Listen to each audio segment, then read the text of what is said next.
درود بر شما، وقتتون بخیر. امیدوارم که هر جایی که هستید موفق و سلامت بشید. آرارات هستم با قسمت دیگه از سری فیلم های 1001 فعل با 5 فعل جدید و قطعا کاربردی. امیدوارم براتون مثمر ثمر باشه. این سری فعل ها در سطح به یک، به اینز یا شاید بتسوای باشه. قسمت 4 از این سری فیلم ها هست. شروع میکنیم با اولین فعل اب لینن. لنت اب، لنت اب، hat abgelehnt. مثال اول: Sie hat meinen Wunsch gestrickt. جای خالی.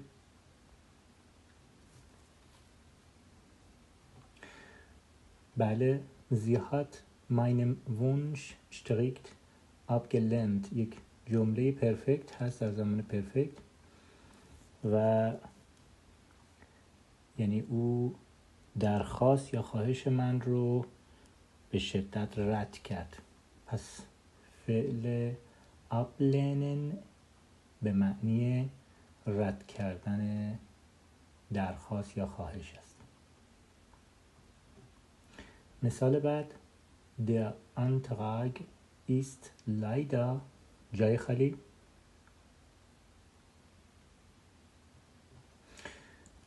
دوباره یک جمله هست که اینجا در اصل معنیش میشه متاسفانه درخواست رد شد. Der Antrag ist leider abgelehnt. متاسفانه درخواست رد شد. اینجا زمان در اصل جمله در حالت پاسیو و مجهول هست که قطعا یک فیلم تهیه میکنم راجع به آموزش پاسیو و کامل در سطح بیانیز و شاید بتسوای از 0 تا 100 مجهول یا پاسیو رو هم با هم میخونیم. مثال بعد: Ich جای خالی es ab das Thema weiter zu diskutieren. Ich lehne es ab, das Thema weiter zu diskutieren. من خودداری میکنم از بحث بیشتر در مورد این موضوع. Ich lehne es ab, das Thema weiter zu diskutieren. من خودداری میکنم از بحث بیشتر در مورد این موضوع. اینجا به معنی ablehnen به معنی خودداری کردن است. فعل بعدی ablenken. lenkt ab, lenkte ab, hat abgelehnt.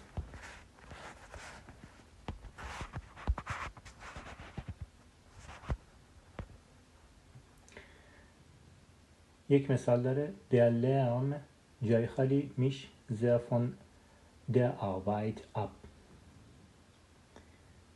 Der Lärm یعنی سر و صدا. سر و صدا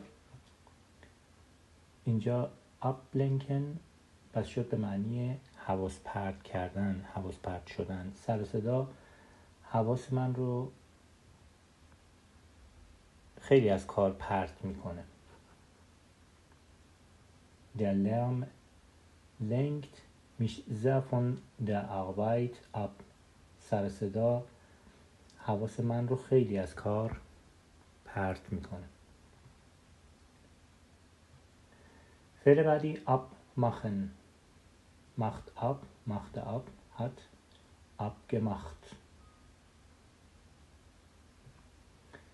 Ich Jaichali das Namensschild an der Tür abgemacht und ein neues hingetan.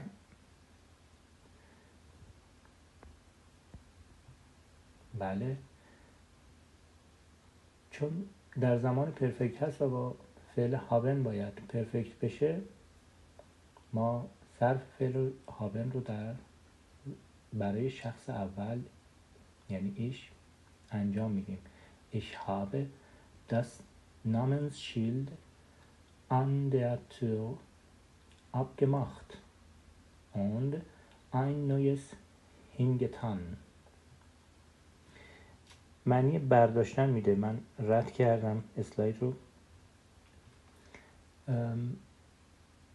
یعنی پلاک درب رو برداشتم، نامنسشیلد، پلاک درب رو برداشتم و یک عدد جدید گذاشتم، نویس هینگتان، و یک کار جدید کردم، یعنی یک عدد جدید گذاشتم. Ich habe das Namensschild an der Tür abgemacht und ein neues hingetan. من پلاک درب رو برداشتم و یک عدد جدید قرار دادم، گذاشتم. پس میشه abmachen، برداشتن. مثال بعدی Wir treffen uns also morgen. جای خالی. Abgemacht. Wir treffen uns also morgen. Abgemacht یعنی ما فردا بنابراین همدیگر رو میبینیم. قبوله؟ ردیفه؟ همه چی ردیفه؟ اینجا این معنی رو میده. Abgemacht همه چی قبوله؟ همه چی ردیفه؟ که اون کار رو در اصل انجام دادن هست. فعل بعدی beantworten. beantwortet، beantwortete، hat beantwortet.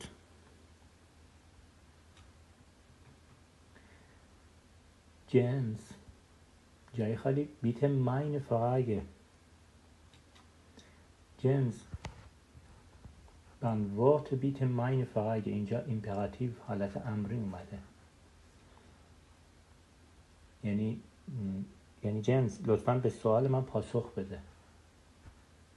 جیمز beantworte bitte meine Frage. جیمز لطفاً به سوال من پاسخ بده. پاسخ دادن beantwortet.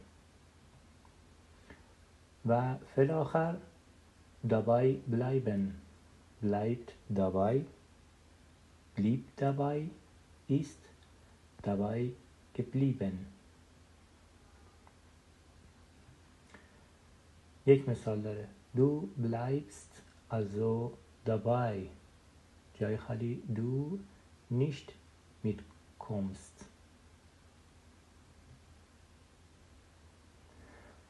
بله، اینجا از کلمه ربط داس استفاده میشه برای اینکه دو جمله رو بتونیم به هم مربوط کنیم. Du bleibst also dabei, dass du nicht mitkommst.